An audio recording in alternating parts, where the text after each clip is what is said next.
या भारी सब्जेक्ट्स। तो ऐसे में जो है ना, ये लास्ट चांस है हमारे पास कमती लॉ से फिर से दोस्ती करने का। ये नहीं ना चल रहा, ये नहीं चल रहा, ना लगाएं। उन्होंने कहा छोड़ दें, ख़त्म कर दें, ताकि क्रैश को जो है ना चौथे दिन ही फुस हुआ। मैं बड़े जोशो खरोश से तकरीरें किया करता था, लेकिन मेरे गले में पूरे सेशन से इन्फेक्शन चल रही है, बड़ी ख़तरनाक। मैं 4 दफ़ा एंटीबायोटिक का कोर्स कर चुका हूँ। सलूशन ये है कि डॉक्टर कहते हैं रेस्ट द वॉइस, तो मैं उनसे कहता हूँ भाई ये तो धंधा है हमारा, मतलब आवाज़ बंद हो गई तो हाँ, आप धंधा बंद करने के चक्कर में। तो वो फिर कहते हैं कि अच्छा चलें थोड़ी सी एहतियात ज़रा ज़्यादा कर लें ताकि देर तक आप धंधा कर सकें। जी, क्या आवाज़ क्लियर है? जब शदीद मजबूरी बन जाती है और डिस्टर्बेंस ज़्यादा हो रही होती है तो मैं खुद इसको रिमूव कर देता हूँ, क्योंकि मैं खुद भी नहीं चाहता कि आप तकलीफ़ में आए। लेकिन ये है कि जब तक बचत हो सके।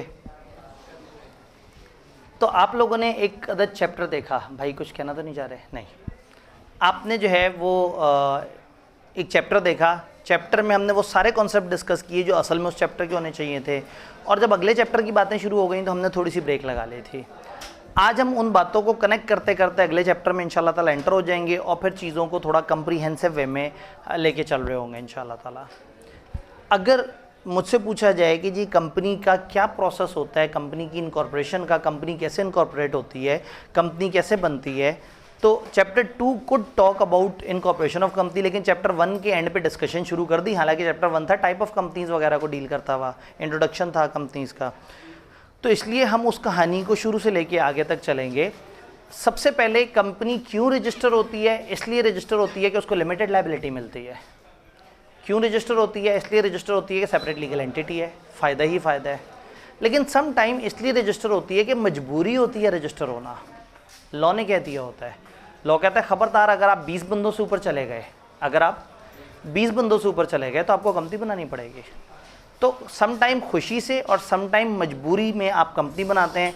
पहले देखते हैं कि आप मजबूरी में कंपनी क्यों बनाते हैं, फिर हम देखते हैं कि जो खुशी से कंपनी बना रहे होते हैं वो किस तरह से कंपनी बना रहे होते हैं, मजबूरी वाली कंपनी। सेक्शन का नाम क्या है? Obligation to register certain association as obligation, मजबूरी, लायबिलिटी, जिम्मेदारी। आप पे ऑब्लिगेशन है कि आप कुछ खास तरह की एसोसिएशन को एज कंपनी रजिस्टर करवाएं। वो कौन सी खास तरह की हैं? कानून कहता है कि 20 से ज़्यादा अगर लोग मिलजुल के कोई भी पार्टनरशिप या ग्रुप ऑफ पर्सनस चला रहे हैं किसी भी बिज़नेस को, तो उन पे वाजिब है कि वो लाजमी रजिस्टर हो जाए एज आ कंपनी। अगर 20 से ज़्यादा लोग मिलजुल के एक बिज़नेस कर रहे हैं तो उन पे ज़रूरी क्या है कि एज आ कंपनी रजिस्टर हो जाए। ये कहते साथ ही उनको याद आया कि कुछ जगह पे ये रूल वैलिड नहीं है, 4 एक्सेप्शंस हैं। एक एक्सेप्शन ये है कि अगर एक जॉइंट फैमिली हो और वो अपना जॉइंट फैमिली बिजनेस कर रही हो, भाई एक ही फैमिली है, उसी का फैमिली बिजनेस है, उसी के सारे लोग उसमें इन्वॉल्व हैं, भले 70 लोग इन्वॉल्व हो। भाई एक फैमिली है, वड़ाइचों की फैमिली है, अब वो वड़ाइचों की फैमिली में जनाब 70 अफराद हैं, दादा, चाचे, मामे, ताए, सब के सब वड़ाइचे हैं और सब के सब उस कंबाइंड फैमिली बिजनेस में है। तो ये घर का मामला है, इसमें ना बाहर के लोग इन्वॉल्व हैं, ना उनके ज़्यादा राइट्स इन्वॉल्व हैं। तो जॉइंट फैमिली अगर जॉइंट फैमिली बिजनेस कर रही है तो ये 20 वाला रूल उस पर अप्लाई नहीं करेगा। आप बेशक 70, 100, 150 बंदों पे काम कर रहे हो, आपको कंपनी नहीं बनानी। देन वो कहते हैं अगर 2 या 2 से ज़्यादा जॉइंट फैमिलीज हो और उनका जॉइंट वेंचर हो, 2 या 2 से ज़्यादा जॉइंट फैमिलीज हो और उनका आपस में जॉइंट वेंचर हो और वो जॉइंट वेंचर के मिला के 20 से ऊपर मेंबर्स जा रहे हो, तो उन्होंने कहा अगर 20 से ऊपर मेंबर्स जा रहे हैं बच्चों को काउंट करके, तो ज़रा बच्चों को निकाल के गिनती करें। अगर बच्चों को निकाल के गिनती 20 के नीचे नीचे रहती है तो फिर उनको कंपनी बनाने की ज़रूरत नहीं है। तो फॉर एग्जांपल वड़ाइचों की फैमिली और टिवानों की फैमिली, वड़ाइचों की फैमिली में थे 15 बंदे, 5 बच्चे थे, 10 बड़े थे, और दूसरे कौन थे? टिवाने।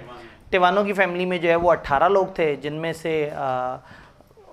12 बड़े थे और 6 बच्चे थे, 12 बच्चे थे और 6 बड़े थे। तो जब इनको कलेक्टिवली देखा तो 6 उनके बड़े और इनके कितने बड़े थे? 10। 6 और 10 जुड़े 16। बच्चों को ऐड करें तो 20 से ऊपर जा रहे हैं, लेकिन बच्चों को हटा के काउंट कर रहे हैं तो अलाउड है। इसलिए मैंने एग्जांपल दी है कि इसके ऊपर सिनेरियो सा बनाने की कोशिश कर सकते हैं वो कि आपको एक एग्जांपल दे दें जिसमें इस तरह से 2-3 फैमिलीज़ का मर्जर कर दें, तो फिर आपने बच्चों को साइड पे करके देखना है कि क्या 20 के अंदर अंदर रहती है कहानी या नहीं। फिर हम कहते हैं कि वो सेटअप जिसको पाकिस्तान के किसी और लॉ में रजिस्टर होना है, फॉर एग्जाम्पल एक ग्रुप ऑफ पर्सन है और बैंकिंग कंपनी का लॉ कहता है खबरदार तुम लोग बैंक रजिस्टर करा लो, एक ग्रुप ऑफ पर्सन उनको कोई और लॉ कहता है खबरदार आप इंश्योरेंस रजिस्टर करा लो।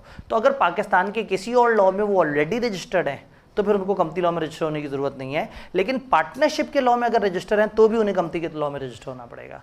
तो पार्टनरशिप के अलावा बाकी किसी भी लॉ में अगर आप रजिस्टर हैं तो फिर आप पे छूट है ये 20 वाले रूल की। आखिरी एक्सेप्शन है इसमें प्रोफेशनल्स की। 20 से ज़्यादा प्रोफेशनल्स अगर इकट्ठे हैं, chartered accountants, bankers, lawyers, accountants, engineers, professional वो होते हैं जिनका कोई खास प्रोफेशन होता है और वो पब्लिक प्रैक्टिस करते हैं, लोगों को सर्विस प्रोवाइड करते हैं।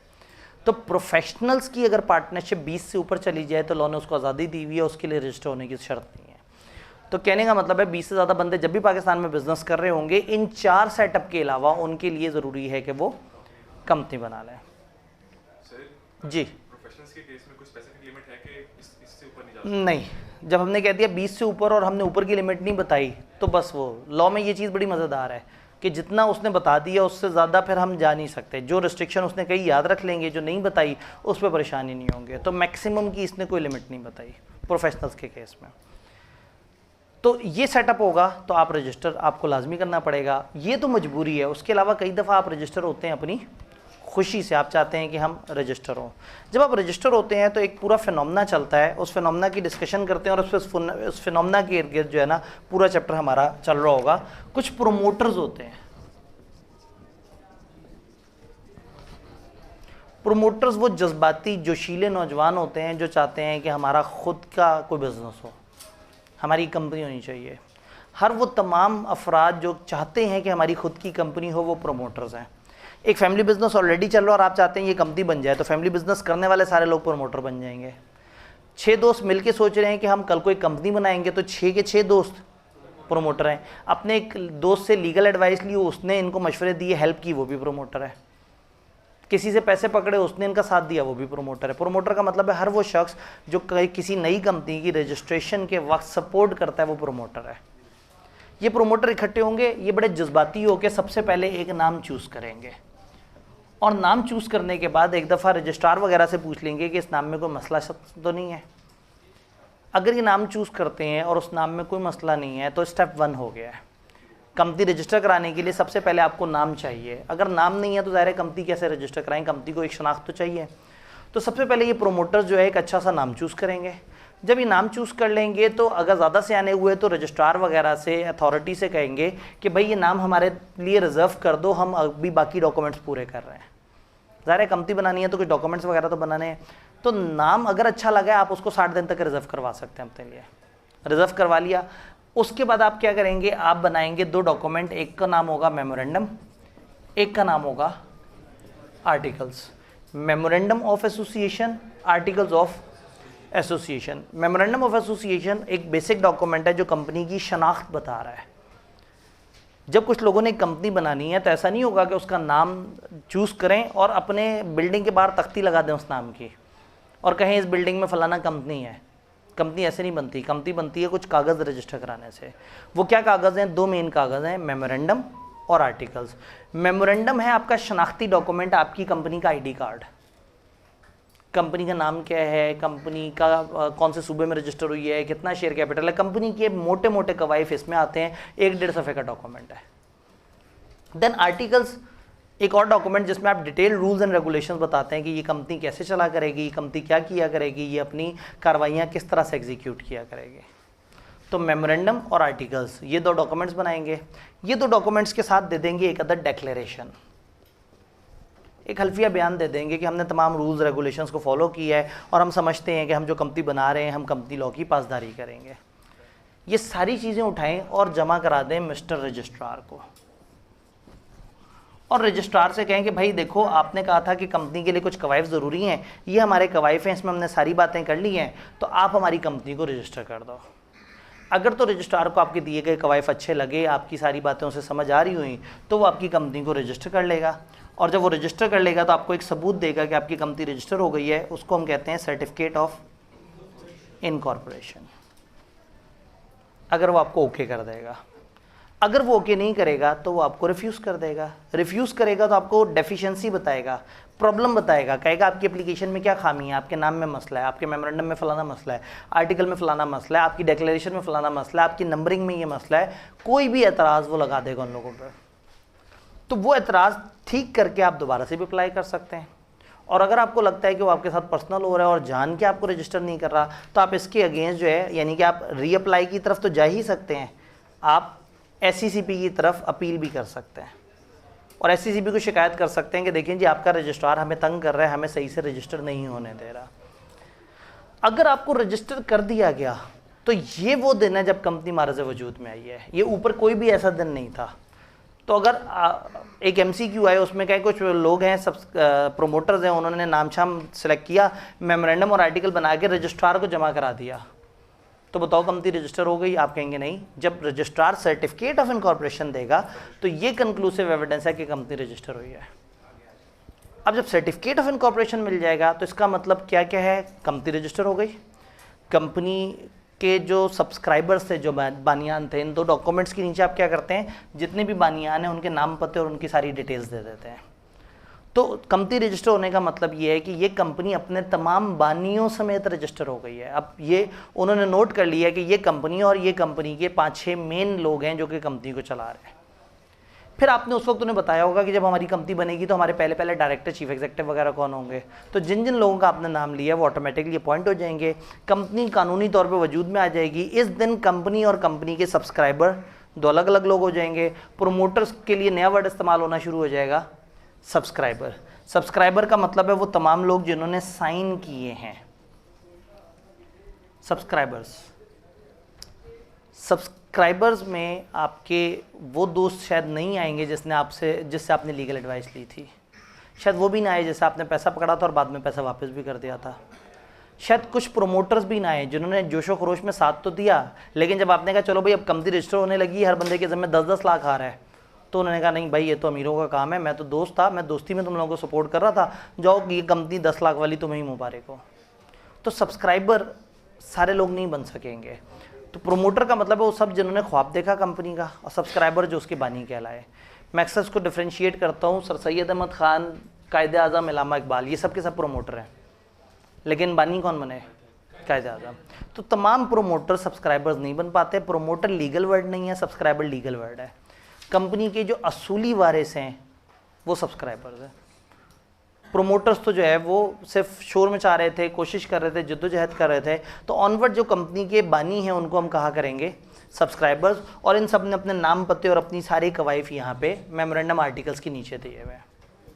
तो this chapter, second chapter is all about के नेम्स के क्या रूल्स हैं, मेमोरेंडम के क्या रूल्स हैं, आर्टिकल्स के क्या रूल्स हैं, ये डॉक्यूमेंट कैसे बनते हैं, डॉक्यूमेंट को कैसे चेंज करते हैं, उसके बारे में सारी बातें हैं। थोड़ा सा जल्दी से देखने की कोशिश करते हैं कि जो जो बीच में हमने बातें की वो इंग्लिश में कहाँ कहाँ लिखी हुई हैं, ताकि आपको साथ साथ नज़र आता रहे। स्टेप्स ऑफ इनकॉर्पोरेशन, आप एक सूटेबल नेम रजिस्ट्रार से लेते हैं, मेमोरेंडम और आर्टिकल बनाते हैं सपोर्टिंग डॉक्यूमेंट के साथ, डॉक्यूमेंट्स फाइल कर देते हैं रजिस्ट्रार के साथ, और आपको मिल जाता है सर्टिफिकेट ऑफ इनकॉर्पोरेशन।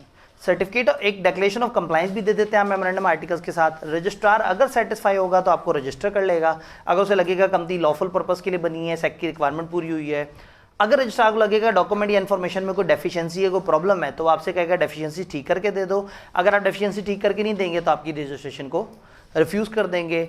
कंपनी के साथ अगर जुल्म होता है और डेफिशिएंसी ठीक करने के बावजूद भी रजिस्ट्रेशन नहीं होती तो अपील कर सकते हैं SCCP को 30 डेज़ में, और SCCP का जो डिसीजन है वो फुल एंड फाइनल है। सर्टिफिकेट ऑफ इनकॉर्पोरेशन रजिस्ट्रार देगा। सर्टिफिकेट ऑफ इनकॉर्पोरेशन 4 बातें बताएगा।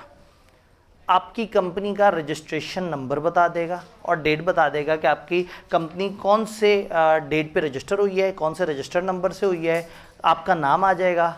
फिर 2 तरह के स्टेटस, आप पब्लिक हो या प्राइवेट हो।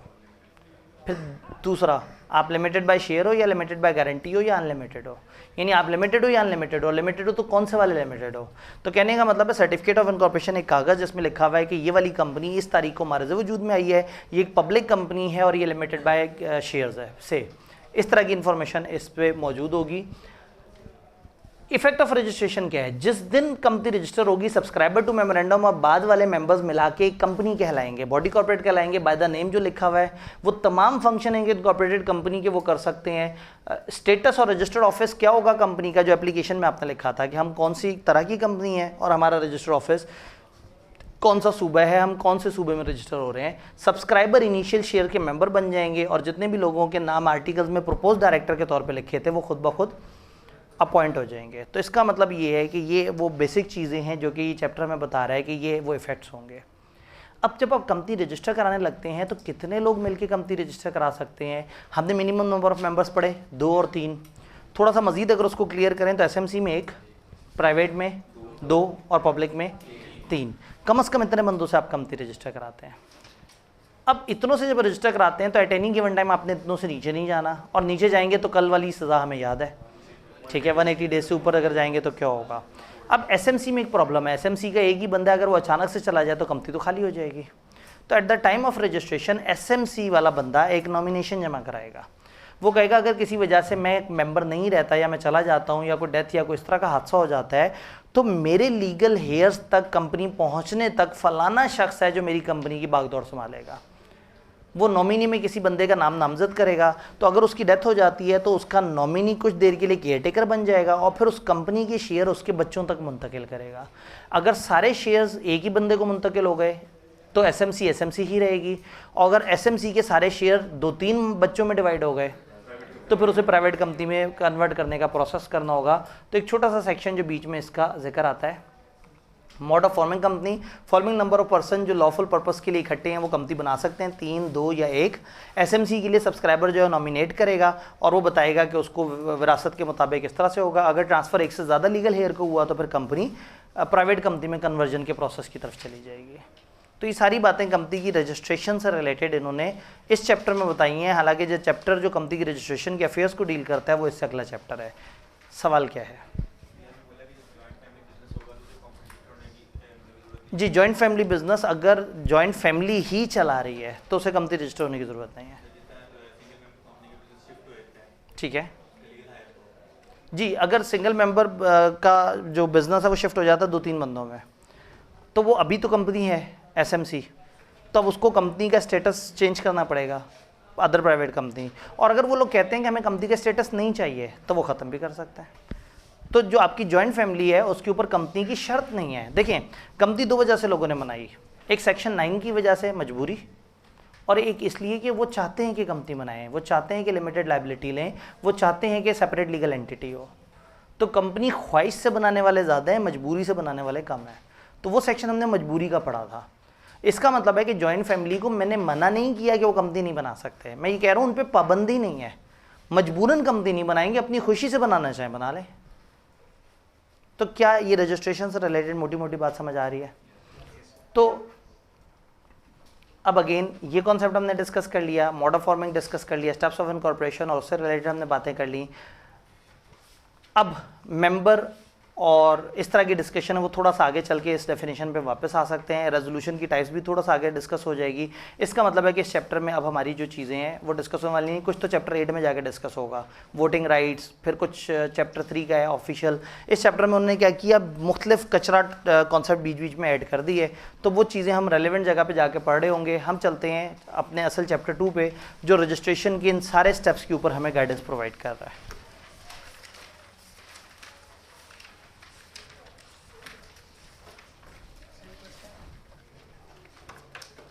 जी, एक भाई का एक सवाल। सर वो एसएमसी में जो सब्सक्राइबर है वो नॉमिनी की जगह पर लीगल का नाम है जी, जो वो है एसएमसी में सिंगल मेंबर पर्सन, क्या वो नॉमिनी की जगह अपने ही किसी लीगल हेयर का नाम लिख सकता है? यस, वो लिख सकता है, लेकिन इसका ये मतलब नहीं कि उसने कंपनी उस बंदे को ट्रांसफ़र कर दी। वो एक नॉमिनी है जो अमानतन इसके शेयर संभालेगा और विरासत के कानून के मुताबिक, इस्लामिक कवानीन के मुताबिक, अगर वो मुस्लिम है, अगर नॉन मुस्लिम है तो जिस भी वो लॉ को फॉलो करता है उसके मुताबिक विरासत की तकसीम होगी और फिर हो सकता है कि शायद वही एक उसका वारिस हो, तो वही नॉमिनी हो और वही लीगल हेयर हो। तो नॉमिनी अमानतन दरमियान में आया है और वो लीगल हेयर्स को ट्रांसफ़र करेगा, चाहे वो खुद भी लीगल हेयर्स में से एक हो। किताब में ज़्यादा डिटेल से नहीं दिया हुआ, लेकिन ये नॉमिनी नॉर्मली आपका ब्लड रिलेटिव होता है नॉर्मली। जी सर, नॉमिनी का मेजर होना जरूरी जी, क्या नॉमिनी का मेजर होना ज़रूरी है? जब आप एक बंदे को कह रहे हैं कि आपने केयर टेकिंग करनी है मेरे बिजनेस की, तो बेहतर है कि वो मेजर हो। लेकिन इंटरेस्टिंग बात यह है कि कंपनी लॉ ने माइनर को शेयर होल्डर बनने से मना नहीं किया। कोई भी माइनर एक कंपनी में शेयर होल्डर हो सकता है। एक कंपनी का 100% मालिक भी एक माइनर हो सकता है। माइनर को शेयर होल्डर बनने में, मेंबर बनने में लॉ ने कोई ममानियत नहीं की। शायद आपने सुना हो कि डायरेक्टली एंड डायरेक्टली शेयर्स खरीदे हो, उसमें कहते हैं हम स्पाउस या माइनर चाइल्ड के थ्रू शेयर्स खरीदे हो, तो माइनर चाइल्ड को शेयर खरीदने पे कंपनी लॉ में कोई पाबंदी नहीं है। एग्रीमेंट कॉन्ट्रैक्ट करने पे पाबंदी है, लेकिन शेयर इज़ अ कमोडिटी। जैसे वो एसी खरीद सकता है, जैसे वो चिप्स खरीद सकता है, वैसे वो शेयर्स भी खरीद सकता है। तो शेयर्स खरीदने पे माइनर पे कोई पाबंदी नहीं है, ये आपको पता होना चाहिए। इस चैप्टर में वो सेक्शन जो हमने डिस्कस करने हैं, सेक्शन 9 डिस्कस कर लिया, 14 डिस्कस कर लिया, 15 डिस्कस कर लिया। ये वो स्टेप्स ऑफ इनकॉर्पोरेशन की बातें हुई। उसके बाद ये आखिरी 2 स्टेप्स को हम लोगों ने डिस्कस कर लिया। वही वाली बातें रिपीट हो रही हैं। मैंने इधर दोबारा चैप्टर में डाला हुआ था कि मैं डायरेक्ट इसकी स्लाइड ओपन करूँगा, लेकिन हमने उसी की स्लाइड से उसको देख लिया। तो चलते चलते हम आगे चलते हैं। मेमोरेंडम और आर्टिकल्स की जनरल प्रोविज़न, जैसे ही आप रजिस्ट्रेशन कराएंगे कंपनी की, उसी वक्त से क्या होगा, मेमोरेंडम और आर्टिकल्स बाइंड कर देंगे आपको। ये चैप्टर के बिल्कुल एंड पे दिया हुआ है। अब फर्स्ट चैप्टर के एंड पे और सेकंड चैप्टर के एंड पे जो दिया हुआ है, ये असल में करीब के सेक्शन थे और किताब ने उनको 2 अलग अलग जगह स्प्रेड कर दिया। जब हम देख रहे हैं ना रजिस्ट्रेशन के आफ्टर इफेक्ट्स क्या होंगे, तो कुछ बातें चैप्टर 1 ने की हैं और कुछ बातें चैप्टर 2 ने की हैं, तो मैं वो इफेक्ट्स आपको जोड़ के बता रहा हूँ। वहाँ हमने बात की, यहाँ हम कह रहे हैं कि रजिस्ट्रेशन के वक्त मेमोरेंडम और आर्टिकल कंपनी को बाइंड कर देंगे और मेंबर्स ने साइन नहीं किया। साइन किसने किया हुआ है? सब्सक्राइबर ने। बट समझा जाएगा कि मेंबर्स भी वैसे बाइंड है एज इफ उन्होंने भी उसको साइन किया है। जैसी कंपनी बनेगी तो जो सब्सक्राइबर ने कहा था कि हम इस कंपनी में 10-10 लाख रुपए देंगे, अब कंपनी एक लीगल वजूद रखती है। अब कंपनी इन सब्सक्राइबर से पैसे मांगेगी। अब ये सब्सक्राइबर वो पैसे उस मैनर और उस टाइम में कंपनी को अदा कर देंगे जो लॉ ने बताया होगा। और अगर वो ऐसा नहीं करेंगे तो रजिस्ट्रार जो है जो उसको डायरेक्शन दी है, जो उसने कहा है कि आपने ऐसे करना है वैसे करना है, अगर वो उसकी बात नहीं मानेंगे तो कंपनी को लेवल 1 की पेनल्टी होगी। अभी लेवल 1 क्या है? कंपनी लॉ के अंदर फाइन्स के 3 लेवल डिफाइंड है। Level 1, level 2, level 3। लेवल 1 चंद हज़ार तक जाता है, लेवल 2 चंद लाख तक जाता है, लेवल 3 चंद करोड़ तक जाता है। सेक्शन 479 जिसका हमारे सिलेबस से कोई ताल्लुक नहीं है, उसमें इन लेवल्स को डिफाइन किया हुआ है। तो चूंकि हमारी किताब ने डिफाइन नहीं किया, तो अब हमें ये अजियत नहीं याद रखनी कि लेवल 1 कितने हज़ार रुपए या पर डे कितने फ़ाइन को कहते हैं। हम लेवल 1, 2 और 3 किताब में ज़्यादातर जगह लेवल 1 का जिक्र है, बहुत कम लेवल 2 और 3 का जिक्र है। तो टिप ये है कि जहाँ लेवल 2 और 3 आए आप उसे याद कर लें, और लेवल 1 जहाँ आए आप मुस्कुरा दें कि अगर इसकी कभी खुदा ना खास्ता आपसे पेनल्टी पूछ ली गई तो आप कह देंगे कि यहाँ जो फ़ाइन है वो लेवल 1 है। इंटरेस्टिंगली स्पीकिंग शायद 2% भी ऐसे सवाल नहीं है पास पेपर्स में जिसमें उन्होंने फ़ाइन पेनल्टीज़ पूछी हों लेवल 1, 2, 3 वाले। बड़ा कम नज़र आता है कि ICAP इस चीज़ पे कंसर्न है कि वो आपसे जुर्माने पूछे। हाँ, 2-3 ज़रा मशहूर किस्म की पेनल्टीज़ हैं वो उन्होंने ज़रूर पूछी हैं। जैसे चीफ एग्जीक्यूटिव को ख़ास किस्म का फ़ाइन पड़ता है जब वो डिविडेंड नहीं देता। तो जो मशहूर उस तरह की चीज़ें जिनको हम अलग से काउंट करते हैं वो फेमस हैं। अदरवाइज़ फ़ाइन पेनल्टीज़ कॉमनली आपके एग्जामिनर की आदत नहीं है कि वो पूछे, और अगर पूछ भी ले तो तुक्का आप लेवल 1 का लगा सकते हैं। लेवल 2 और 3 को अलग से याद कर लें जहाँ जहाँ किताब में लिखा नज़र आए, और बाकी कभी भी वो कुछ पूछ लें और आपको ना याद आ रहा हो कि वहाँ क्या है तो लेवल 1 लिख लें। 50% चांस है कि आप सही बात कर रहे होंगे। अब स्टेप्स ऑफ इनकॉर्पोरेशन में हमने कहा एक नेम होना चाहिए, मेमोरेंडम हो और फिर ये चीज़ें जमा कराएं। अब हम एंटर हो जाएंगे नेम के स्टेप में। जो नेम का स्टेप है उसमें आपको नेम सेलेक्ट करना है। जब आपने नेम सेलेक्ट करना है तो आपको ये पता होना चाहिए कि कौन कौन से ऐसे नाम हैं जो रखे जा सकते हैं और कौन कौन से ऐसे नाम हैं जो नहीं रखे जा सकते। कुछ नाम है उन्होंने सिरे से मना कर दिए, कुछ नाम है जो रख सकते हैं लेकिन आपको SCCP से इजाज़त लेनी पड़ेगी। जो सिरे से मना कर दिए वो कौन से हैं? ऐसे वर्ड्स या एक्सप्रेशन जो SCCP ने कह दिया आपने इस्तेमाल नहीं करने। अगर आपके नाम में वो वर्ड्स हैं आप नहीं रख सकते। आपका नाम अगर इनअप्रोप्रिएट है, गैर मुनासिब है, अनडिज़ायरेबल है, डिसेप्टिव है, आपका नाम धोखा दे रहा है, आपका नाम गैर अखलाकी है, आपका नाम ऐसा है जो उन्हें अच्छा नहीं लग रहा, वो मना कर सकते हैं। आपने अपना नाम रखा ऐसा है कि लोगों के रिलीजियस सेंटिमेंट्स को ऑफेंड करे, आपका नाम मजहबी इंतहा पसंदी की तरफ लेके जा रहा है, मजहबी नाम पे पाबंदी नहीं है। ऐसा नाम जो मजहबी जज्बात को भड़काए, लोगों को मजहबी तौर पे तकलीफ़ पहुंचाए, ऐसा नाम रखना मना है। सेम नाम नहीं रख सकते जो ऑलरेडी रजिस्टर्ड है, नियरली रिजेंबलिंग नाम नहीं रख सकते। तो नाम में रिस्ट्रिक्शन क्या है कि आप सेम नाम नहीं रख सकते, मिलता जुलता नाम नहीं रख सकते, धोखा देने वाला नाम नहीं रख सकते, गैर मुनासिब नाम नहीं रख सकते, लोगों के मजहबी जज्बात को भड़काने वाला नाम नहीं रख सकते, आप ऐसा नाम नहीं रख सकते जिसमें वो अल्फाज हों जो SECP ने कहा हो कि इस तरह के अल्फाज आपको नाम में मना है, आप इस्तेमाल नहीं कर सकते। ये तो सिरे से नहीं कर सकते। तो आपको स्टेप 1 में पता होना चाहिए कि जब हम नेम चूज़ कर रहे हैं तो कौन कौन से नाम हमें सिरे से मना है। फिर कुछ ऐसे नाम होते हैं जो मना नहीं है लेकिन उससे लगता है कि आपका कनेक्शन होगा किसी इदारे के साथ। वो नाम कौन से हैं? वो नाम वो हैं जो रिक्वायर करते हैं प्रायर अप्रूवल ऑफ SECP की। इसमें पैट्रनेज होता है। पैट्रनेज कहते हैं एफिलिएशन को, पैट्रनेज कहते हैं कनेक्शन को। अगर आपके नाम में कोई कनेक्शन नज़र आ रहा है, किससे? हेड ऑफ स्टेट से, मौजूदा से या गुज़िश्ता से।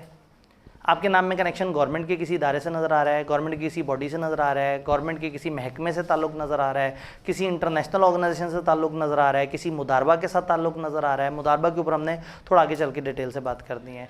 आपके नाम में जब भी कोई कनेक्शन इस तरह का है जिससे लगता है कि आप नहीं हैं, आप किसी और का एक विंग है, तो ऐसे में SECP आपसे कहेगा कि भाई पहले मेरे से इजाज़त लो। SECP आपके केस को देखेगा और मोस्ट प्रॉब्ली उस रेलेवेंट इदारे से पूछेगा। अगर रेलेवेंट इदारा NOC दे देगा तो फिर आपको इजाज़त दे देगा, ठीक है जी अब आप ये नाम रख सकते हैं। तो ऊपर वाले नाम मना है और नीचे वाले वो नाम हैं जो आप रख सकते हैं अगर आपको SECP इजाज़त देते हैं। तो SECP की इजाज़त से आप इवन वो नाम भी रख सकते हैं जो कि फॉर एग्जांपल सदर का नाम हो, लेकिन अगर SECP ने मना कर दिया तो ऐसा नाम मना है। तो ये प्रोहिबिटेड है, ये परमिजेबल हैं, ये सिरे से मना है और ये रखे जा सकते हैं अगर SECP इजाज़त है। कोई नाम सही है या गलत है इसका फाइनल इख्तियार SECP के पास है। आप कहते हैं देखो मेरा नाम बिल्कुल ठीक है, वो कहते हैं हमें नहीं ठीक लग रहा, तो इस जंग में मैं नॉर्मली कहता हूँ कि अगर जो है वो एक बाइक वाला जाके प्राडो वाले से टकरा जाए तो गलती किसकी होगी? बाइक वाले की। प्राडो वाला आके गाड़ी बाइक वाले से टकरा जाए तो गलती किसकी होगी? बाइक वाले की। तो जब भी आप SECP से टकराएं तो आपने हमेशा नीवे होके कहना है कि जी जो SECP कहेगा वो फुल एंड फाइनल है, मैं उसके खिलाफ कहीं नहीं जाऊंगा। और जगह जगह लॉ में लिख दिया, डेलीगेटेड लेजिस्लेशन हुई थी, इसहाक डार ने पावर दे दी थी SECP को कि आप बनाएंगे कंपनी लॉ। तो कंपनी लॉ बनाते हुए जगह जगह उन्होंने लिख दिया SECP के खिलाफ किसी अदालत में भी नहीं जा सकते। ये नुकसान होता है, ये प्रैक्टिकल नुकसान है डेलीगेटेड लेजिस्लेशन का कि फिर वो इदारा अपने आप को एम्पावर कर देता है जिसको आपने इख्तियार दिया होता है।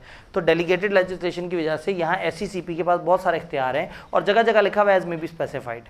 उन्होंने अपने हाथ में रखा है कि जो वो जब स्पेसिफाई कर देंगे वो रूल बन जाएगा। ठीक है जी, नेम से रिलेटेड बातें तो हमें समझ आई। अब हम नेम की रिजर्वेशन करवा सकते हैं। यस, आप एक स्पेसिफिक फॉर्म वगैरह पे नेम रिजर्वेशन की एप्लीकेशन दे सकते हैं।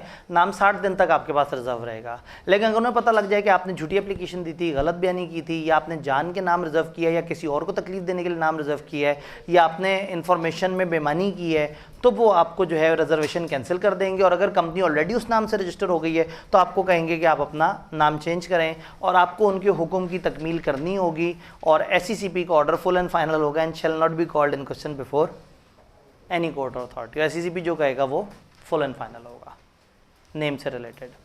अब जब नेम की बात करें तो इससे अगले स्टेप में हम देखते हैं मेमोरेंडम और आर्टिकल्स। लेकिन नेम की जब बात चली रही है तो नेम से रिलेटेड थोड़ी सी और बात भी कर लेते हैं। जब कंपनी रजिस्टर हो जाती है तो उसके बाद कंपनी ने अपना नाम मोटे मोटे जल्दी हरूफ में प्रॉपर तरीके से कंपनी के तमाम ऑफिसेस के बाहर लिखना होता है, या उर्दू में लिखना होता है या इंग्लिश में लिखना होता है। कंपनी के तमाम लेटर हेड्स पे कंपनी का नाम आना चाहिए। कंपनी की तमाम मेजर लोकेशंस पे बशमूल रजिस्टर्ड ऑफिस आपका सर्टिफिकेट ऑफ इनकॉर्पोरेशन की तस्दीक शुदा कॉपी मौजूद होनी चाहिए। कंपनी के लेटर हेड पे भी कौन कौन सी इन्फॉर्मेशन होनी चाहिए लॉ ने ये तक बता दिया। कंपनी का कोई भी डॉक्यूमेंट जिसको देख के लग रहा है कि कंपनी का है, अगर वो कंपनी के नाम के बगैर है तो ये गुनाह है। और जिस भी ऑफिसर ने ऐसा कोई डॉक्यूमेंट इस्तेमाल किया जो कंपनी का था लेकिन उस पर कंपनी का नाम नहीं था, वो ऑफिसर पर्सनली लायबल होगा उस डॉक्यूमेंट के ऊपर। फॉर एग्जांपल, हमारी कोई रसीद अगर किसी बच्चे को दे दे और उस रसीद पे हमारे इदारे का नाम नहीं लिखा हुआ लेकिन हमारे ऑफिसर के साइन आ रहे हैं, तो वो ऑफिसर पर्सनली रिस्पॉन्सिबल होगा उस बच्चे को उस रसीद पे, चूँकि हमारा नाम नहीं लिखा हुआ। तो अगर एक डॉक्यूमेंट पे कंपनी का नाम नहीं लिखा हुआ और एक बंदे ने उसको मिसयूज़ किया है तो उसको लेवल 1 पेनल्टी तो है ही है। और उसके अलावा अगर नाम के बगैर उसने कोई डॉक्यूमेंट दिया है तो उस डॉक्यूमेंट पे पर्सनली लायबल भी हो सकता है। तो इसको हम कहते हैं नेम की पब्लिशिंग से रिलेटेड रूल्स, कि कंपनी की नेम जो है वो कहाँ कहाँ होना चाहिए, किस तरह से। तो मोस्ट इंपॉर्टेंटली कंपनी के ऑफिस के बाहर या उर्दू ज़बान में या इंग्लिश ज़बान में कॉन्स्पिशियस पोजीशन पे पता लगे कि आपने डोर बेल के साथ एक छोटा सा स्टिकर लगाया हुआ है जिस पे कंपनी का नाम लिखा हुआ है, कि कंपनी लॉ ने कहा था कि ऑफिस के बाहर नाम लिखा होना चाहिए। नाम या एफेक्स्ड होना चाहिए या पेंट होना चाहिए या चिस्पा होना चाहिए, चिपका हुआ हो या बोर्ड लगा हुआ हो या उस पर बाकायदा तरीके से पेंट हुआ हो। नेम से रिलेटेड हमने जितनी भी बातें की हैं इसमें कोई कन्फ्यूजन क्लियर है। नेम के बाद हम चलते हैं मेमोरेंडम और आर्टिकल्स की तरफ। मेमोरेंडम वो डॉक्यूमेंट जिसमें कंपनी की बेसिक डिटेल्स हैं। अब बेसिक डिटेल किस किस चीज़ के बारे में, सबसे पहले नेम क्लॉज, कंपनी की नेम क्लॉज में कंपनी का नाम लिखा जाएगा और क्लोजिंग वर्ड्स लिखे जाएंगे।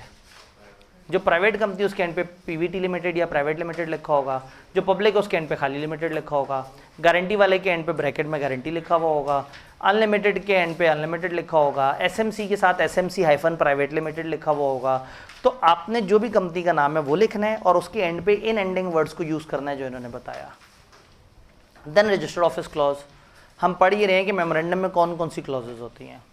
रजिस्टर्ड ऑफिस क्लॉज का मतलब क्या है कि आप जिस सूबे में रजिस्टर हुए हैं आप उस सूबे का जिक्र करेंगे। यहीं आपके मेमोरेंडम में लिखा होगा we are registered in Punjab, आप शहर नहीं बताएंगे, आप सूबा बताएंगे।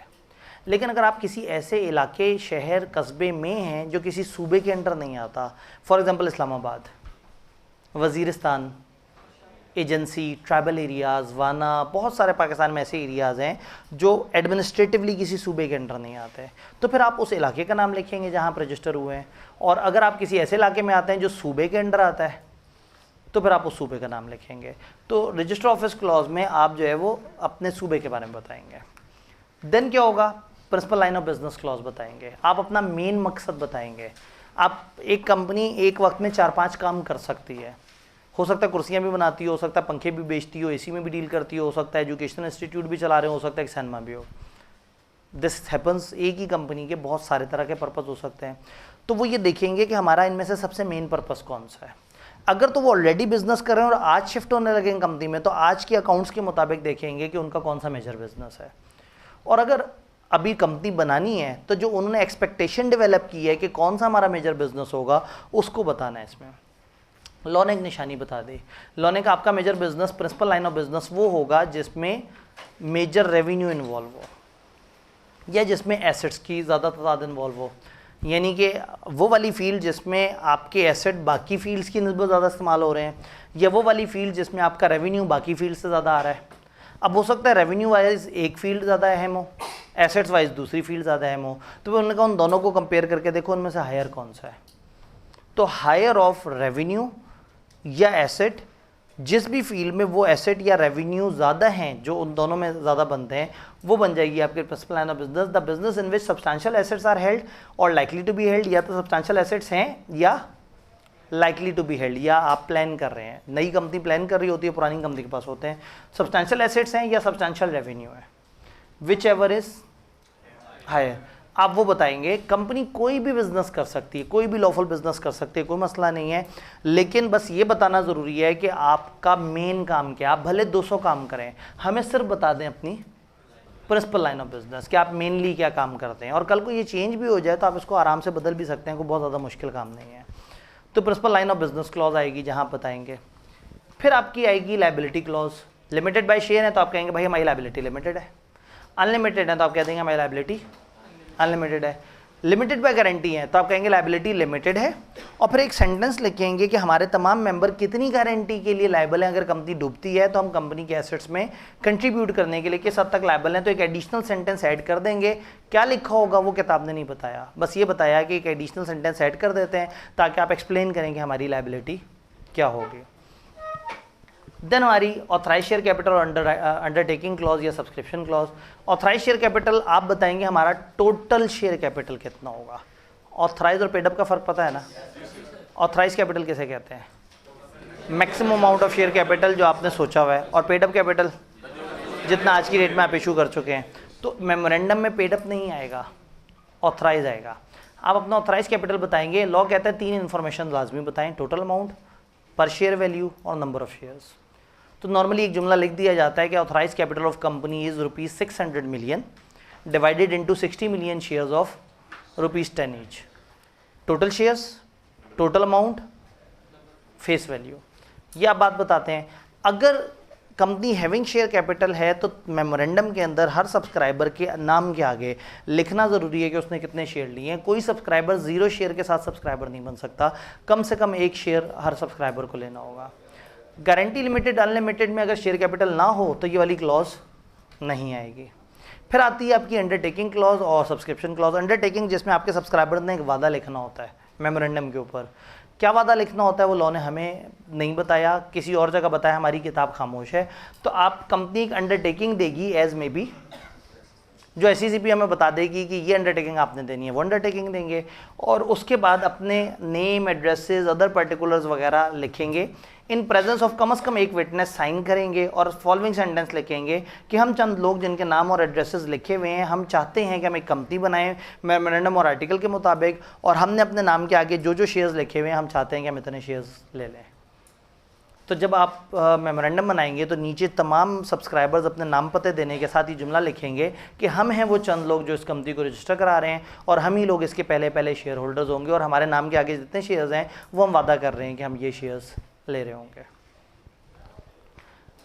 यहाँ पे जितनी भी क्लॉजेज हैं मेमोरेंडम की उसके डिस्कशन करते करते जो हमारी किताब है उसमें एक कॉन्सेप्ट आता है बोरोइंग पावर का. ऑल्दो वो कॉन्सेप्ट किसी और जगह ज़रा ज़्यादा इंपॉर्टेंट है, वो चैप्टर 7 में ज़्यादा बेहतर समझ आता है, लेकिन जस्ट मैं एक अंडरस्टैंडिंग दे देता हूँ कि हम ये कहते हैं कि बोरोइंग पावर्स का जिक्र करने की ज़रूरत नहीं है मेमोरेंडम या आर्टिकल्स में. अगर आपने मेमोरेंडम और आर्टिकल में नहीं लिखा कि हम बोरो कर सकते हैं तो भी आप बोरो कर सकते हैं. Every company have an implied power to borrow. हर कंपनी का पैदाइशी बुनियादी हक है कि वो बोरो कर सकती है. अगर एक कंपनी के मेमोरेंडम में नहीं लिखा कि वो बोरो कर सकती है या नहीं तो हम ऑटोमेटिकली अज्यूम करेंगे कि वो बोरो कर सकती है. तो इसको हम कहते हैं इम्प्लाइड पावर टू बोरो, लेकिन इधर के बजाय ये ज़्यादा बेहतर फिट होता है चैप्टर नंबर 7 में, जहाँ हम ये बोरोइंग्स वगैरह का सारा जिक्र कर रहे होते हैं. अभी जो मेमोरेंडम आर्टिकल्स हैं इनके बारे में ओवरऑल सेक्शंस क्या हैं, ये प्रिंटेड हो, पैराग्राफ में डिवाइड हुए हुए हो, डेट डली हुई हो, तमाम सब्सक्राइबर्स ने अपनी ये फॉलोइंग चीज़ें लिखी हों. Present name, occupation, father name, खातून के केस में मैरिड या विडो वुमेन के केस में husband name, nationality, usual residential address और अदर पर्टिकुलर्स एज में बी प्रेस्क्राइब्ड. यहाँ पे भी उन्होंने नहीं छोड़ा कि कुछ बता के कहा कि बाकी हमारी मर्ज़ी.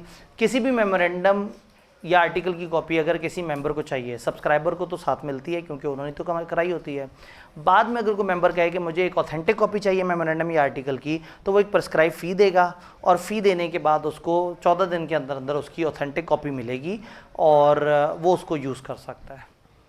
लेकिन सब्सक्राइबर जो है उसको फ्री ऑफ कॉस्ट जिस वक्त कंपनी रजिस्टर होती है उस वक्त मेमोरेंडम आर्टिकल्स की एक्सेस होती है. तो ये हो गए मेमोरेंडम के कंटेंट्स, यानी कि नेम की क्लॉज हमने बोली, रजिस्टर ऑफिस बोला, principal line of business, authorise share capital, liability, और फिर हमने कहा कि अंडरटेकिंग और सब्सक्रिप्शन क्लॉज. आप इनको दो अलग अलग क्लॉजेस भी काउंट कर सकते हैं. अंडरटेकिंग वो वादा और सब्सक्रिप्शन जो नीचे नाम पते दिए हुए हैं. बोरोइंग पावर्स की हमने बात की कि मेमोरेंडम वगैरह में डीम्ड होगा कि हाँ भाई आप बोरोइंग कर सकते हैं. अब बात करते हैं आर्टिकल्स की. मेमोरेंडम ऑफ एसोसिएशन शनाख्ती कार्ड था, एक ऐसा डॉक्यूमेंट था जिसमें कंपनी के बारे में ओवरऑल इन्फॉर्मेशन थी. अगर आप गौर से देखें तो एक सफ़े की इन्फॉर्मेशन है. नाम एक लाइन में लिखा जाएगा, कौन से सूबे में रजिस्टर हुए हैं एक लाइन का जुमला है, ऑथराइज शेयर कैपिटल ज़्यादा से ज़्यादा 2-3 लाइन का जुमला है, प्रिंसिपल लाइन ऑफ बिजनेस ज़्यादा से ज़्यादा 3-4 लाइनों पे चला जाएगा, लायबिलिटी इज़ लिमिटेड ये कितनी जगह घेरेगा, एक जगह.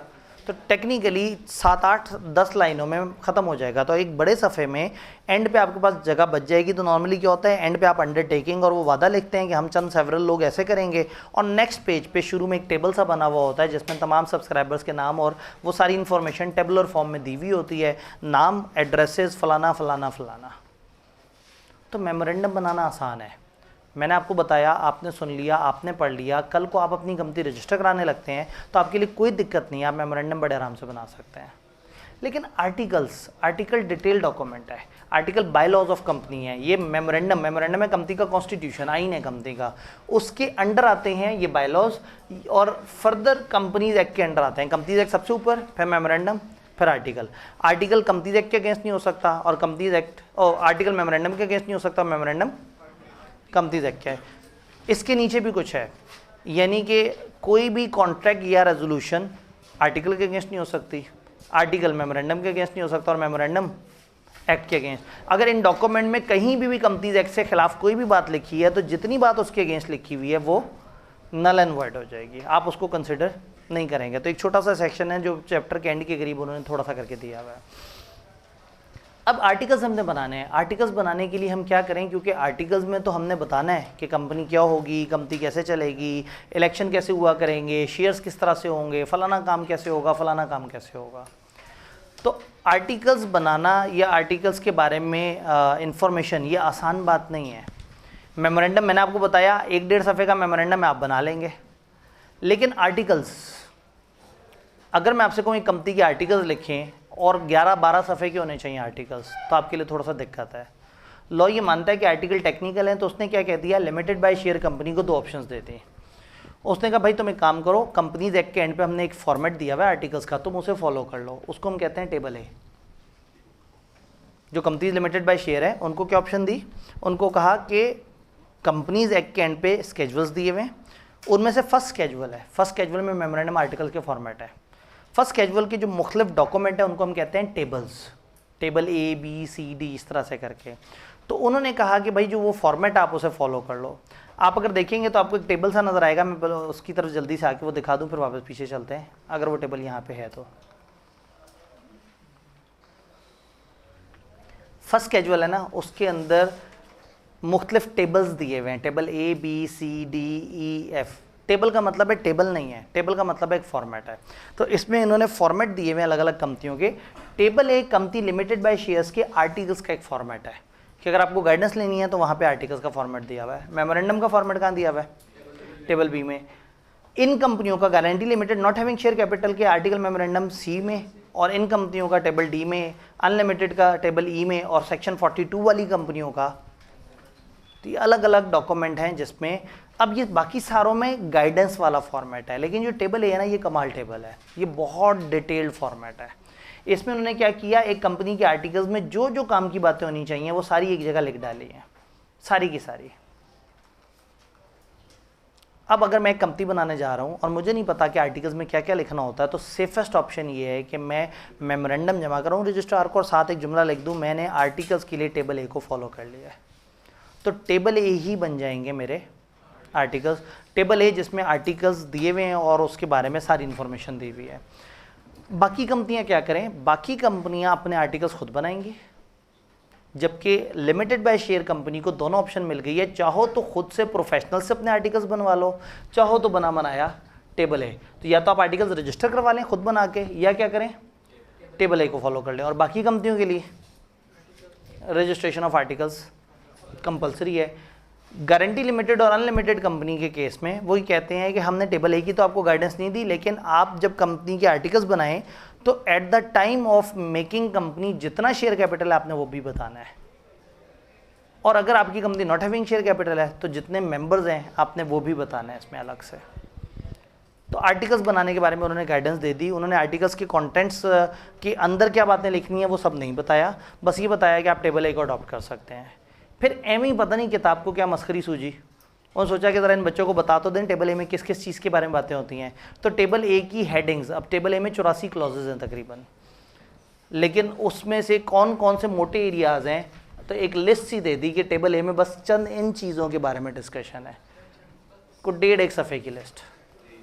ठीक है, आपके पास शायद थोड़ी छोटी लिस्ट हो तो इस लिस्ट को रट्टा नहीं मारना, इस लिस्ट को 1-2 दफ़ा पढ़ लेना है। फिर आगे आप जब इतने सारे चैप्टर्स पढ़ चुके होंगे तो इस लिस्ट में से अक्सर अल्फाज आपके लिए जाने पहचाने होंगे, general meeting, votes of member, proxy, directors, power duties, minutes, disqualification of director, proceedings, फलाना।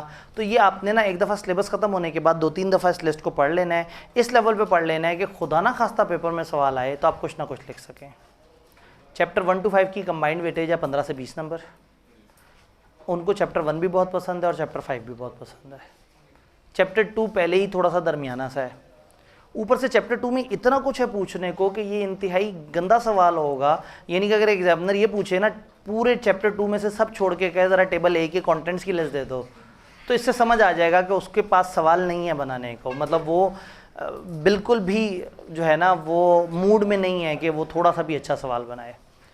तो यूँ समझें कि ये बेइज्जती मानी जाएगी एग्जामिनर की कि अगर वो इस पे सवाल बनाए, लेकिन हो सकता है वो कहे कि नहीं,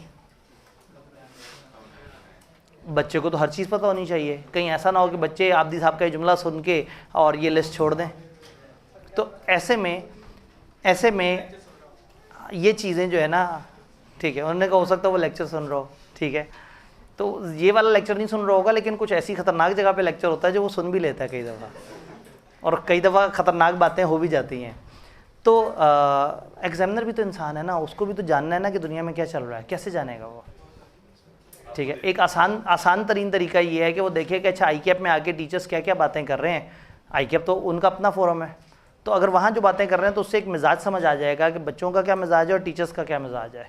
फिर वो एक तीसरा मिजाज लेके आता है, वो कहता है एक इस तरह का मिजाज हो जो अनप्रेडिक्टेबल हो।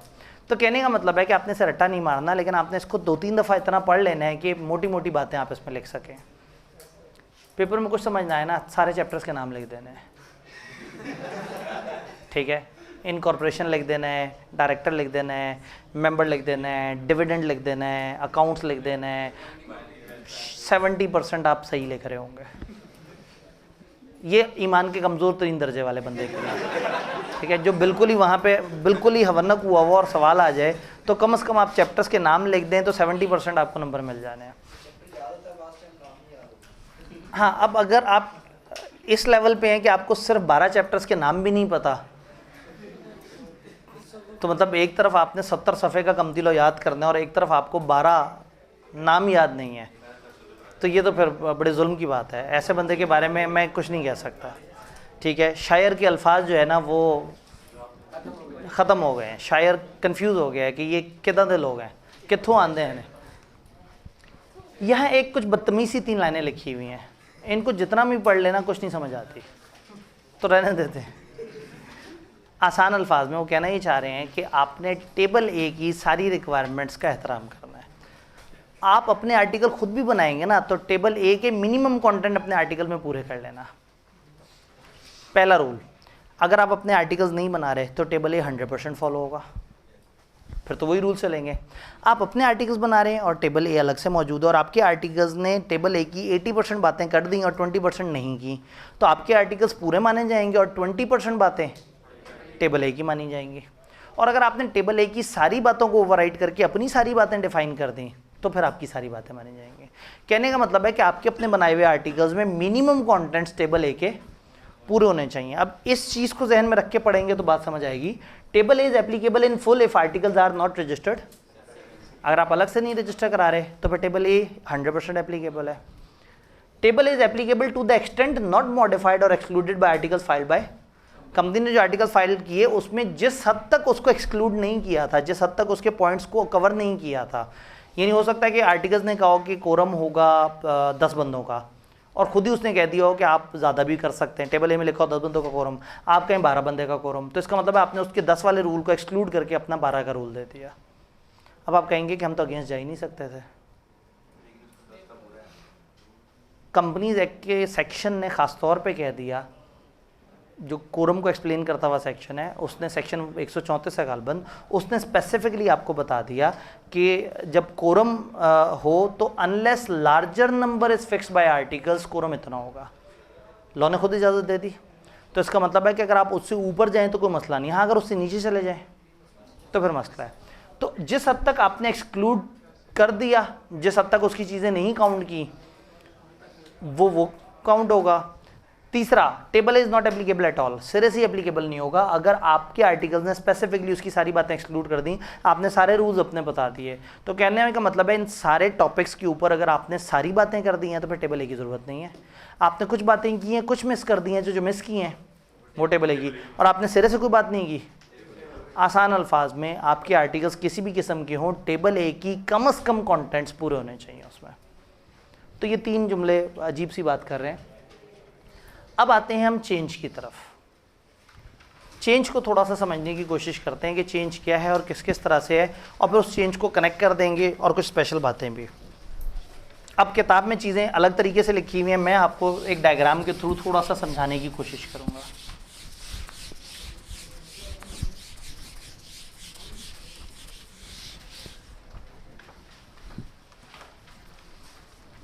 ये जो चेंज होती है, चेंज इन मेमोरेंडम या आर्टिकल्स, मेमोरेंडम या आर्टिकल्स में जो चेंज है, क्रैश कोर्स में भी मस्तियां चल रही हैं, कौन लोग हैं आप, वो 10 दिन तो हिम्मत से गुजार लें। मेमोरेंडम और आर्टिकल्स में चेंज, मेमोरेंडम की किसी भी कंटेंट में, आर्टिकल की किसी भी कंटेंट में कैसे कैसे चेंज होती है। नॉर्मली 2 तरह के प्रोसेस होते हैं, एक स्मॉल प्रोसेस होता है, सिंपल प्रोसेस होता है, और एक ज़रा डिटेल्ड प्रोसेस होता है। जो स्मॉल प्रोसेस होता है, स्मॉल प्रोसेस, वो सिंपली ये होता है कि आप एक अदद स्पेशल रेजोल्यूशन पास करते हैं और ये स्पेशल रेजोल्यूशन उठा के रजिस्ट्रार को जमा करा देते हैं और रजिस्ट्रार आपको अमेंडमेंट का डॉक्यूमेंट दे देता है। छोटा प्रोसेस। अभी मैं नहीं बात करा कि किस चीज़ को कैसे चेंज करना है, रादर देन कि हम हर चीज़ के चेंज का अलग से प्रोसेस देखें, हम कुछ गोल्डन रूल्स देख लें। 2 तरह के प्रोसेस हैं, ये चीज़ अच्छी तरह से समझनी ज़रूरी है। एक छोटा प्रोसेस है जिसमें एक स्पेशल रेजोल्यूशन पास होती है और वो स्पेशल रेजोल्यूशन पास करके आप रजिस्ट्रार को जमा करा देते हैं। सवाल ये है कि स्पेशल रेजोल्यूशन क्या है। चैप्टर 1 ने हमें बताने की कोशिश की थी, हम भाग आए थे। एक ऐसी बड़ी रेजोल्यूशन जिसमें सारे मेंबर्स को कंपनी के इनवाइट किया जाए, कम से कम 21 दिन पहले उनको नोटिस भेजा जाए, और जब वो लोग मीटिंग में आए, एक तो नोटिस में बताया जाए कि ये रेजोल्यूशन हल्की रेजोल्यूशन नहीं है, बड़ी वाली रेजोल्यूशन है, स्पेशल रेजोल्यूशन है। फिर जितने लोग मीटिंग में फिजिकली आए, प्रॉक्सी के थ्रू आए, पोस्टल बैलेट खत भेज के आए या टेली वीडियो कॉन्फ्रेंसिंग के थ्रू आए, जितने भी लोग मीटिंग में जिस भी तरह से शामिल हो उनको काउंट किया जाए 100%। उनकी 75% मेजॉरिटी अगर ओके करते हैं तो स्पेशल रेजोल्यूशन पास हो जाएगी। मीटिंग के चैप्टर में जाके देखेंगे कि वोटिंग के 2 तरीके होते हैं, एक शो ऑफ हैंड होता है जिसमें गिनती की जाती है, एक पोलिंग होता है जिसमें वोटिंग पावर काउंट होती है। तो ये 75% तादाद का है या वोटिंग पावर का, ये डिपेंड करता है कि मीटिंग में वोटिंग किस तरीके से हो रही है। अब हम उस गहराई में नहीं उतर रहे इस वक्त। तो स्पेशल रेजोल्यूशन का मतलब है कि मेंबर्स को 21 दिन पहले नोटिस मिला, नोटिस में था ये एक बड़ी रेजोल्यूशन है, फिर जितने मेंबर्स किसी भी तरीके से आए उनके 75% ने ओके कर दिया तो फिर वो काम होगा। तो एक प्रोसेस ये है कि आप एक स्पेशल रेजोल्यूशन पास करें और जब आपकी कंपनी के मेंबर्स मान जाएं तो आप रजिस्ट्रार को जमा कराएं, रजिस्ट्रार आपको एक अमेंडेड डॉक्यूमेंट दे दे और आपका वो वाला डॉक्यूमेंट जो आपने चेंज करवाया उसको बदल देगा। ऑनवर्ड जब भी आपसे कोई वो डॉक्यूमेंट मांगे जो आपने चेंज करवाया है तो आप वो अमेंडमेंट वाला डॉक्यूमेंट देंगे। ये एक छोटा प्रोसेस है। एक बड़ा प्रोसेस है, उस बड़े प्रोसेस में ये होता है कि आप स्पेशल रेजोल्यूशन पास करते हैं, स्पेशल रेजोल्यूशन को जमा करा देते हैं आप SECP को। फिर SECP अपने तौर पे कुछ एक्शंस करता है।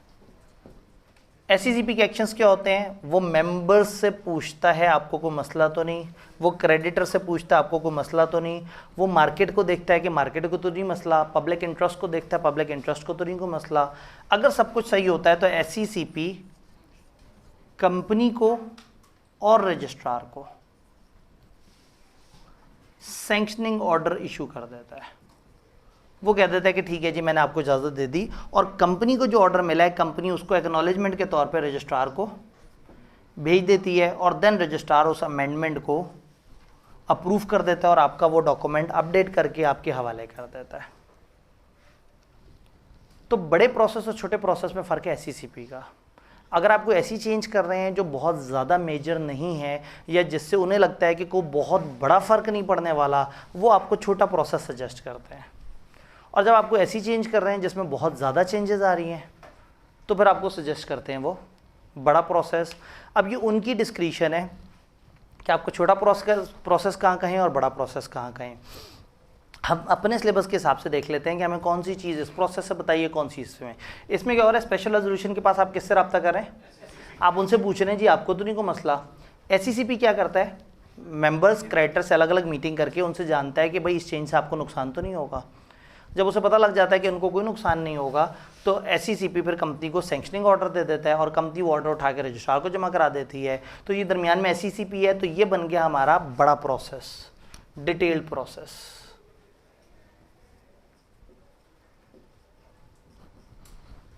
अब सवाल ये है कि कहाँ कहाँ कब कब होगा।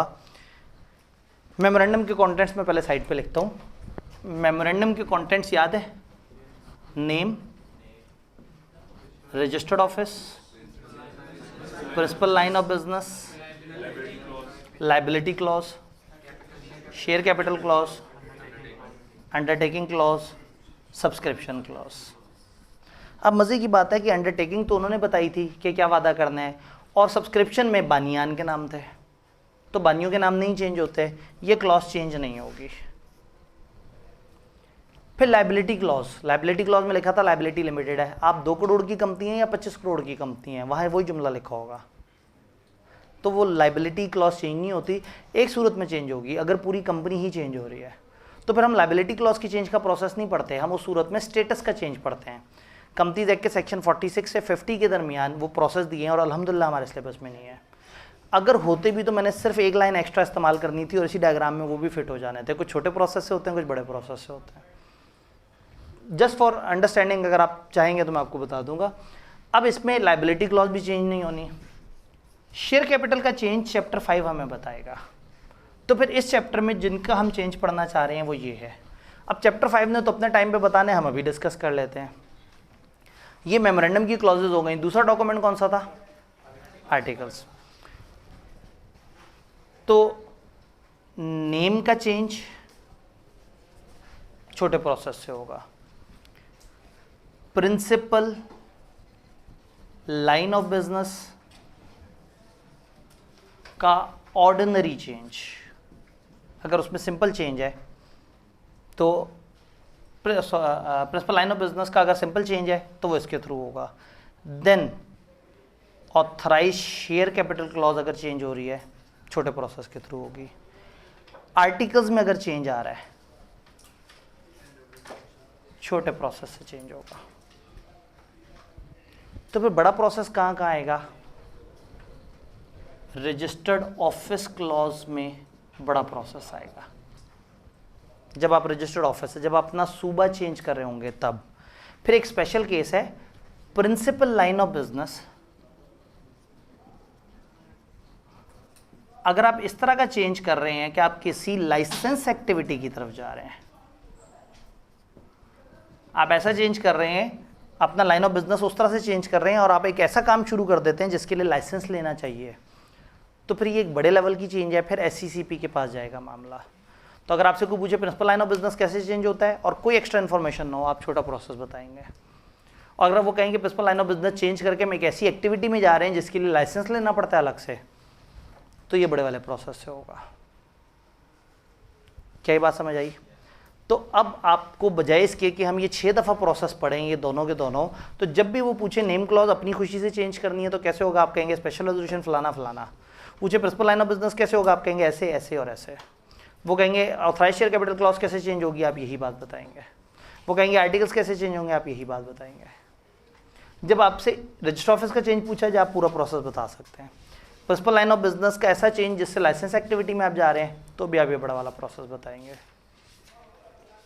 जस्ट फॉर अंडरस्टैंडिंग, कंपनियों का जब स्टेटस चेंज होता है, जब आप एक छोटी कंपनी से बड़ी कंपनी की तरफ जा रहे होते हैं तो आप छोटा प्रोसेस फॉलो करते हैं, और जब आप एक बड़ी कंपनी से छोटी कंपनी की तरफ आ रहे होते हैं तो बड़ा प्रोसेस।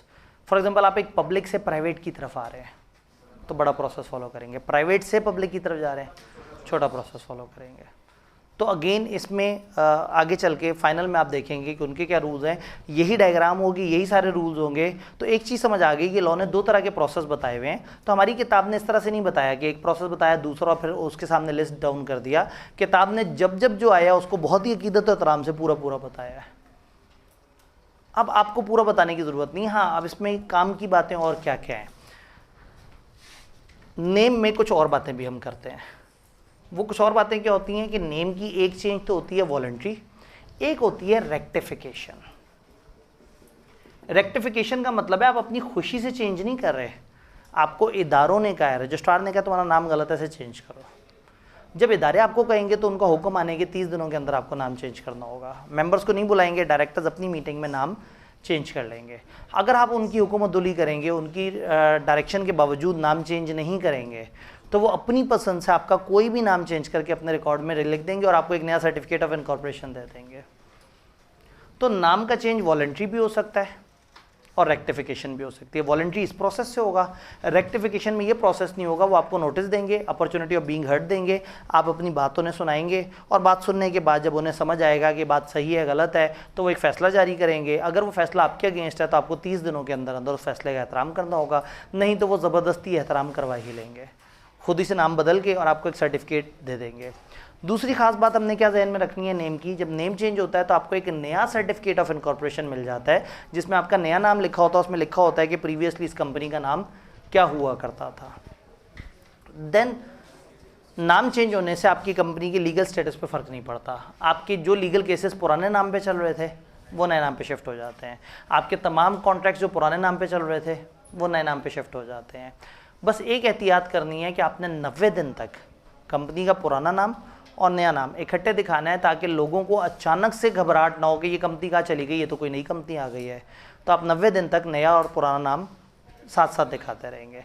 तो ये ख़ास स्पेशल बातें हैं जो नेम में इस प्रोसेस के अलावा हम पढ़ते हैं।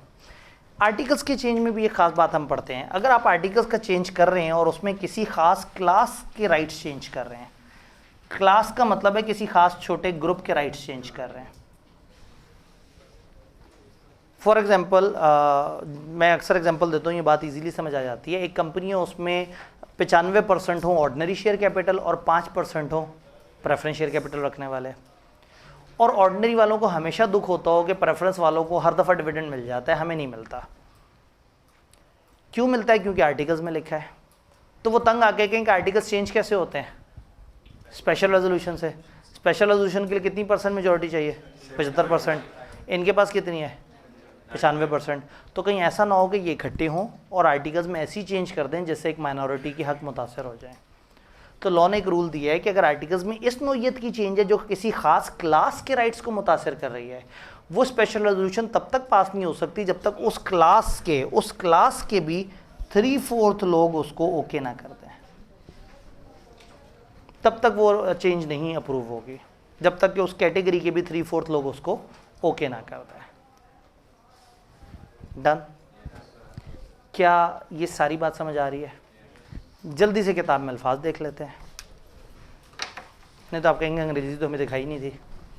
चेंज और रेक्टिफिकेशन। रेक्टिफिकेशन अगर रॉन्ग नेम सेलेक्ट हुआ है तो आप रजिस्ट्रार की अप्रूवल से कर सकते हैं, और अगर रजिस्ट्रार हुक्म दे तो 30 दिन में कर सकते हैं। रजिस्ट्रार डायरेक्शन इशू करने से पहले आपको अपॉर्चुनिटी देगा, अगर आप फॉलो नहीं करेंगे तो नया नाम रजिस्टर करके आपको सर्टिफिकेट दे देगा। और चेंज ऑफ नेम अगर अपने तरीके से करना है तो स्पेशल रेजोल्यूशन और फिर रजिस्ट्रार को आप जमा करा दें। रजिस्ट्रार की अप्रूवल नहीं चाहिए अगर आपके नाम में वर्ड प्राइवेट, एसएमसी प्राइवेट या इस तरह के वर्ड्स एडलेस हो रहे हैं, क्योंकि ये तो नाम है ही नहीं, ये तो स्टेटस है।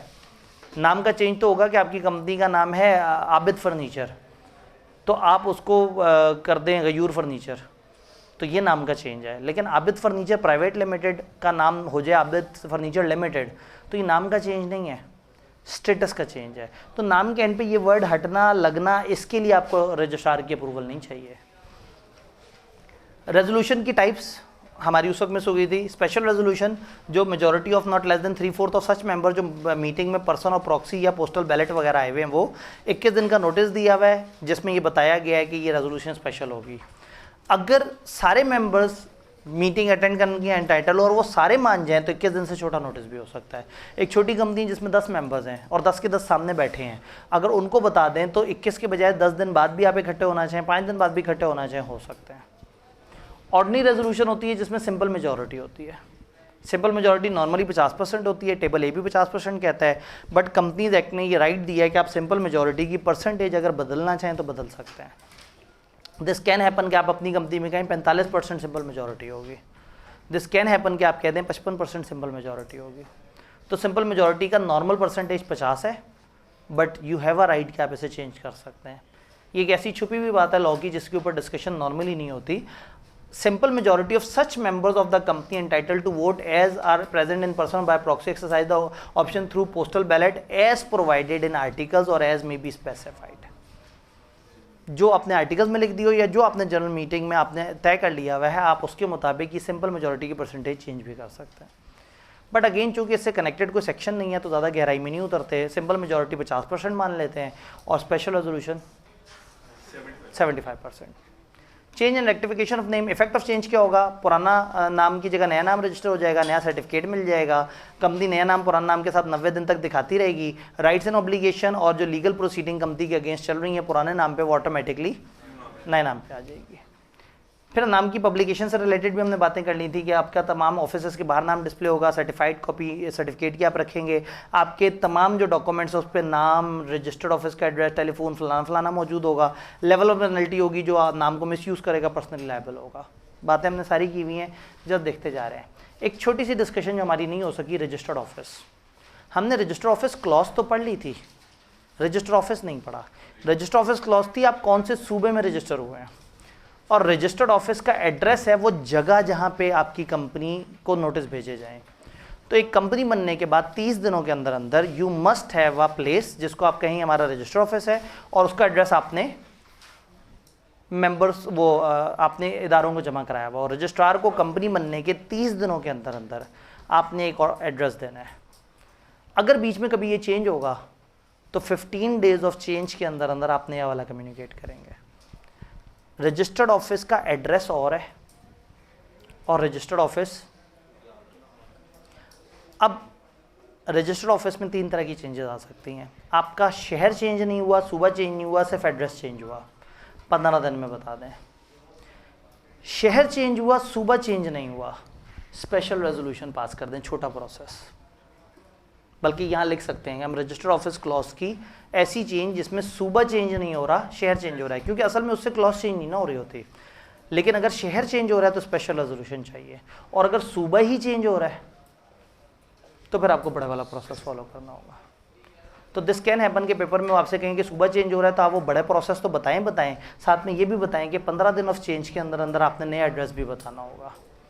देन फिर आगे किताब जो है वो alteration of registered office clause वगैरह का जिक्र करती है कि रजिस्टर्ड ऑफिस में अगर हम सूबा चेंज कर रहे हो तो क्या होगा, SCCP से पूछेंगे, वो इस तरह से करेगा।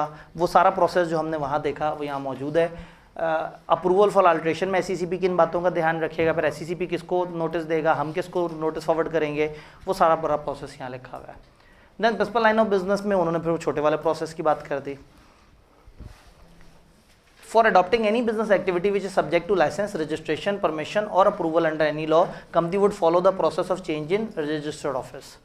ऐसा principal line of business clause का चेंज है जिसमें लाइसेंस वाले एक्टिविटी में जा रहे हैं किसी, तो फिर बड़ा प्रोसेस। आर्टिकल्स का चेंज स्पेशल रेजोल्यूशन से हो सकता है, और अगर आर्टिकल्स किसी खास ग्रुप को मुतासर कर रहे हैं तो 3/4 मेजॉरिटी। तो जनरल प्रोविजन रह जाती हैं। एक्ट मेमोरेंडम आर्टिकल्स के अगेंस्ट नहीं आ सकता, हमने बात की। फिर हमने बात की कि मेमोरेंडम और आर्टिकल की कॉपी मेंबर्स अगर पैसे दें तो उनको मिल जाएगी। फिर हम लोगों ने ये टेबल डिस्कस किया, और एक छोटी सी बात हमारी लॉ एंड गवर्नेंस चैप्टर 1 में थी, वो यहाँ हम देख रहे हैं। कंपनियों में लॉ क्या है, रेलिवेंट लॉ है कंपनीज एक्ट, और फिर उनके लिए 2 और चीज़ें भी लॉ बन जाती हैं, मेमोरेंडम और आर्टिकल्स। मेमोरेंडम कॉन्स्टिट्यूशन है और आर्टिकल्स बायलॉज हैं। मेमोरेंडम उनका मेन ढांचा है, और आर्टिकल्स वो डिटेल्ड रूल्स एंड रेगुलेशंस है जिसको उन्होंने फॉलो करना है। तो सिवाय मेंबर की डेफिनेशन की हमने तकरीबन सारा कर लिया, और तो नहीं कुछ रह गया। मेंबर की डेफिनेशन हमारी स्किप हुई, वो किसी भी दिन मज़ीद जैसे ही हमें टाइम मिलता है हम उसको कवर कर लें। तो आज का हमारा टारगेट जो है वो कंप्लीट हुआ है। चैप्टर 1, 2 अब हमारे तकरीबन कंप्लीट हो चुके हैं, सिवाय वो बातें जो चैप्टर 3 और 8 में होनी है उनके बातों के अलावा सिवाय मेंबर की डेफिनेशन के हमारा कुछ नहीं पेंडिंग। तो इंशाल्लाह ताला कल इससे आगे चलते हैं।